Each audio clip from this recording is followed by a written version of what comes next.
আসসালামু আলাইকুম বন্ধুরা, আমি আজকে বানাবো বুলেট কফি। এই জন্য আমার এখানে লাগছে এমটিসি অয়েল,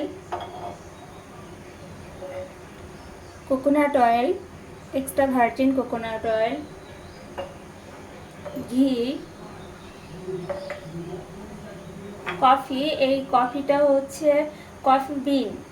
কফি বিন আমি কিনে নিয়ে এসে ব্লেন্ডারে গুঁড়া করে নিছি। এটা বাজারে যে কফিটা কিনতে পাওয়া যায়, এই জারে কিনতে পাওয়া যায়, এটা না। আমি এর মধ্যে গুঁড়া করে রেখে দিছি। আর এটা কাকা পাউডারও যার এটা না, অন্য একটা প্যাকেটে ছিল, এর মধ্যে ঢালা হয়েছে। যাই হোক, আমি এখন কফিটা বানাবো, আপনারা দেখতে থাকুন। এই জন্য আমি একটা ব্লেন্ডার নিয়ে নিলাম।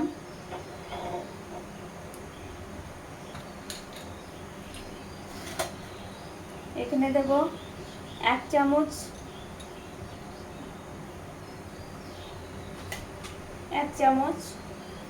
এমসিটি অয়েল,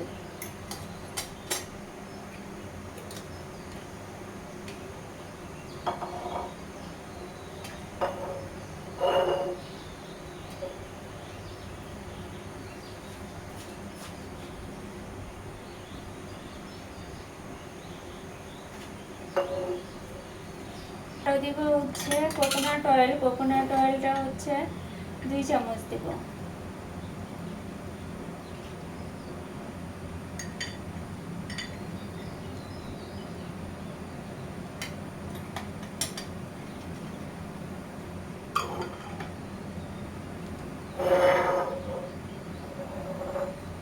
আর দিব ঘি। ঘিটা একটু মিলাই নিই, ঘিটা আমার শেষের দিকে।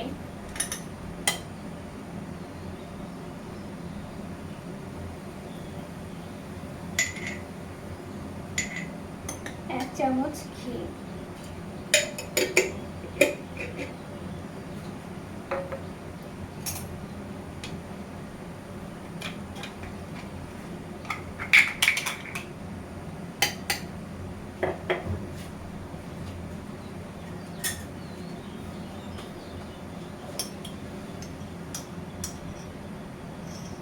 কফি দেব 1 চামচ।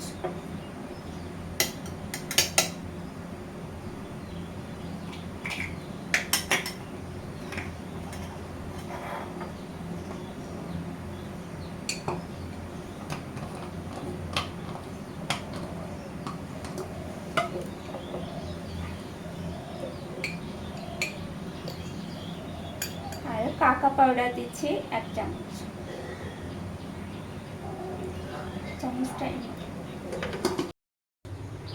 সব উপকরণগুলো আমি এই ব্লেন্ডারে জারে নিয়ে নিলাম। এখন আমি এর মধ্যে গরম পানি দিয়ে এটাকে ব্লেন্ড করে নেব। আমি এই কাপের 1 কাপ কফি বানাবো, এর জন্য এই কাপ মেপে আমি পানিটা এখানে নিলাম।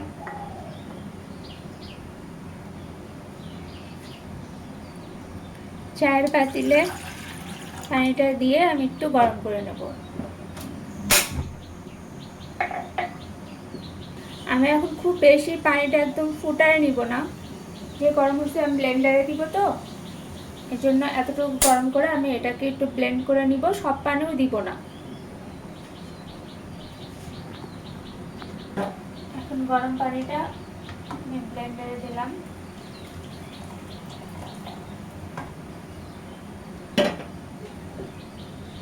রেখে দিলাম।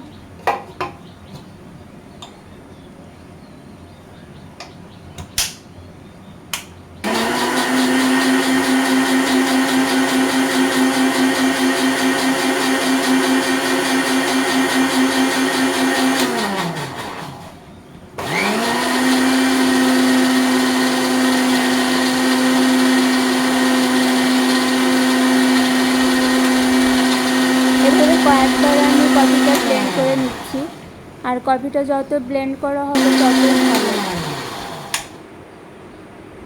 আর এদিকে আমি ওই যে বাকি পানিটা ছিল ওইটা ভালো করে গরম করে নিচ্ছি, মানে ফুটায় নিছি, একদম চায়ের পানির মতন করে ফুটায় নিছি।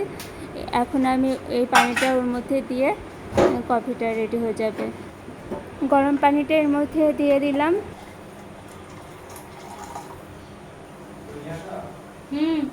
আসলে সব গরম পানি একসাথে দিয়ে ব্লেন্ডারে ব্লেন্ড করলে ওটা বেশি ভালো হয়। আমার এই জারটা একটু ছোটো, তো এই জন্য হচ্ছে পুরো গরম পানিটা একসাথে দিলে কেমন উপর থেকে ঢাকনাটা খুলে যায়, এই জন্য দেওয়া হয় না। এই তো আমার কফির ফাইনাল লুক। আজ এই পর্যন্তই। আল্লাহ হাফেজ।